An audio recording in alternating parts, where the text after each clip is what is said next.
Hello and welcome back. What I'm about to cover in this lesson regarding the count is very important for both the men and the women.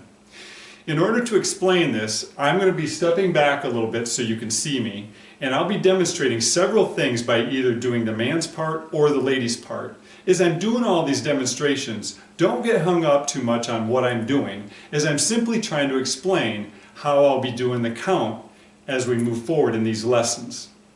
So far, everything we've done has been done to the basic 6-count pattern.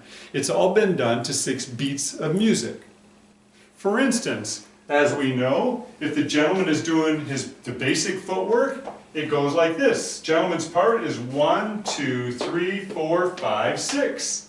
The lady's part, of course, goes just the opposite direction because she was facing the gentleman, and she would go 1, 2, 3, 4, 5, 6.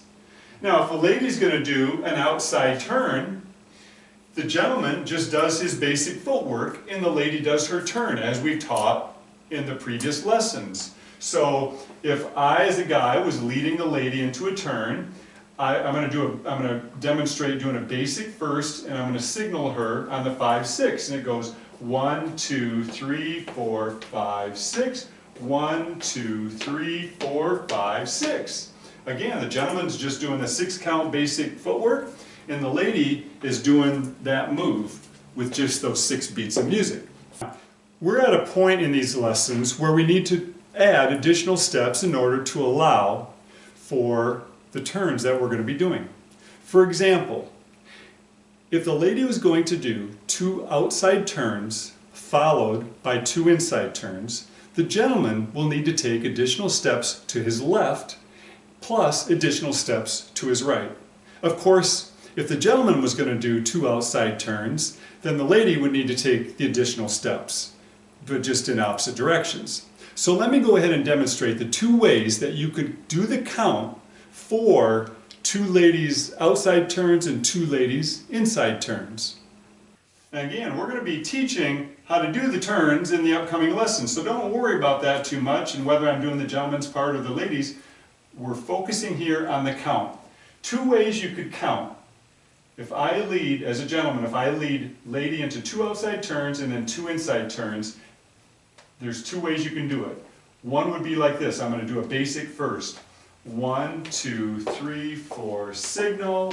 1, 2, 3, 4, 3, 4, 5, 6, 5, 6, 5, 6.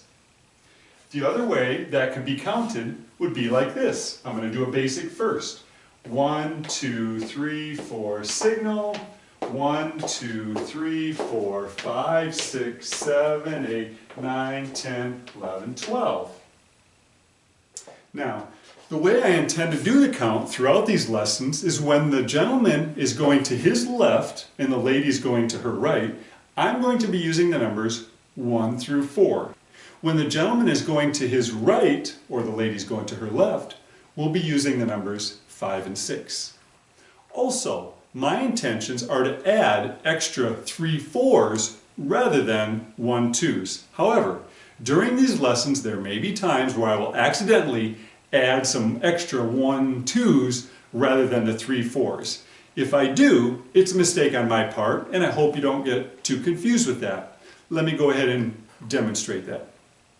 Now again, hopefully I don't confuse you by doing this, but I do know that there are times in teaching lessons it's fairly easy to add on the extra 1 2s. So, my intentions are to do it this way.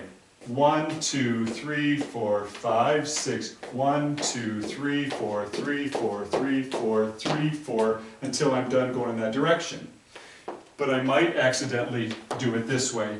1, 2, 3, 4, 5, 6, 1, 2, 1, 2, 1, 2, 3, 4.